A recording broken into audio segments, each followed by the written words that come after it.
তৃণমূল, হ্যাঁ, তৃণমূল তো পা ধরবে এখন। তৃণমূল পা ধরবে, তার জন্য কোনো চিন্তা নেই। এই হুমায়ুনকে দিয়েই তো অন্যায় কাজগুলো করিয়েছে, আর সেই হুমায়ুনকে দল থেকে তাড়িয়েছে। অর্থাৎ কাজ করিয়ে নেওয়ার পর দিদির কাছে তা বোঝা হয়ে গেছে। এখন যখন প্রতিবাদ হচ্ছে, তৃণমূলের মধ্যে খলবলি মিশে গেছে, তৃণমূলের মধ্যে অনেক মুনাফেকের জন্ম হয়ে গেছে, তারা গ্রামে বেরোতে পারছে না। একটা ছেলেকে ডেকে নিয়ে গিয়ে তাকে জল খাইয়ে আর ওদিক থেকে কলকাতাতে নিয়ে গিয়ে তাকে দল থেকে তাড়ানোর ব্যবস্থা করছে। কি দরকার ছিল চালাকি করা? তাড়াবে তারা, রাখবি রাখ। মুনাফেকি করা কি দরকার ছিল? দিদি মুনাফেকদের নেত্রী। এটা শাসক দলকে কি বেকায়দায় ফেলবে জানি না, তো বিজেপিকে তো বেকায়দায় ফেলবেই ফেলবে। কারণ বিজেপি যে লক্ষ্য নিয়ে এটা ভাবছে যে 1 কোটি, তাদের সে লক্ষ্য, তাদের ইচ্ছা পূরণ হবে না। এগুলো বেকার মানুষের মধ্যে।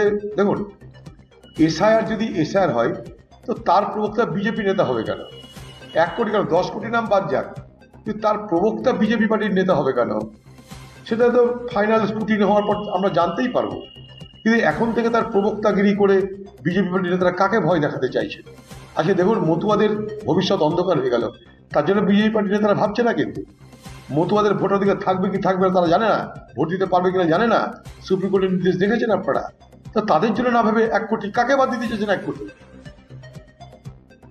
আর মনে করুন 1 কোটি বাদ গেল না, তখন আপনি দায়িত্ব নেবেন আপনার স্টেটমেন্টে?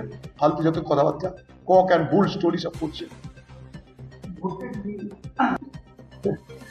মনে করলে পুলিশ এখনই বার করে নিতে পারে। আমার ধারণা টিএমসি পার্টির কথা শুনছে না কোনো বিএলও, এবং তার জন্যই তার বাড়িতে ইটপাটকেল পড়েছে, এবং পুলিশের গ্যাথারটাই পড়েছে। এগুলো সব টিএমসির কাজ বলে আমি মনে করছি, এইটা অন্তত। রাজ্যে প্রায় তৃণমূল, হ্যাঁ, তৃণমূল তো পা ধরবে এখন। তৃণমূল পা ধরবে, তার জন্য কোনো চিন্তা নেই। এই হুমায়ুনকে দিয়েই তো অন্যায় কাজগুলো করিয়েছে, আর সেই হুমায়ুনকে দল থেকে তাড়িয়েছে। অর্থাৎ কাজ করিয়ে নেওয়ার পর দিদির কাছে তা বোঝা হয়ে গেছে।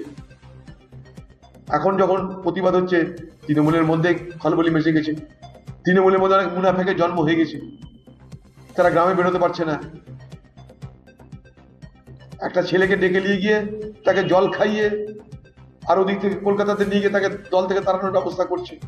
কি দরকার ছিল চালাকি করা? তাড়াবে তারা, রাখবি রাখ। মুনাফেকি করা কি দরকার ছিল? দিদি মুনাফেকদের নেত্রী। এটা শাসক দলকে কি বেকায়দায় ফেলবে জানি না, তো বিজেপিকে তো বেকায়দায় ফেলবেই ফেলবে। কারণ বিজেপি যে লক্ষ্য নিয়ে এটা ভাবছে যে 1 কোটি, তাদের সে লক্ষ্য, তাদের ইচ্ছা পূরণ হবে না। এগুলো বেকার মানুষের মধ্যে। দেখুন, এসআইআর যদি এসআইআর হয়, তো তার প্রবক্তা বিজেপি নেতা হবে কেন? 1 কোটি কেন, 10 কোটি নাম বাদ যাক, কিন্তু তার প্রবক্তা বিজেপি পার্টির নেতা হবে কেন?